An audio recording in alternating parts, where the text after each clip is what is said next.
నేను doctor Syed Akram Kotwal, senior radiation oncologist and medical director of Renova baby cancer hospital, Malakpet.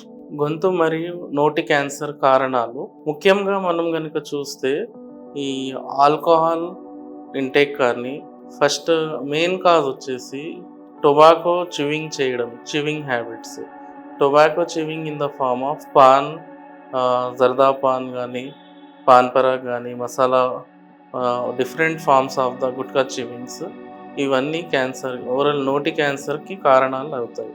వీటితో పాటు ఒకవేళ ఆల్కహాల్ తీసుకుంటూ ఉండడం కానీ చేస్తే అది ఇంకా అగ్రవేట్ చేస్తుంది. స్మోకింగ్ చేయడం అనేది ఇంకా అగ్రవేట్ చేస్తుంది. నోటి క్యాన్సర్ వచ్చేసి మనం చూస్తే రూరల్ ఇండియాలో ఎక్కువ ప్రివాలెంట్ ఉంది.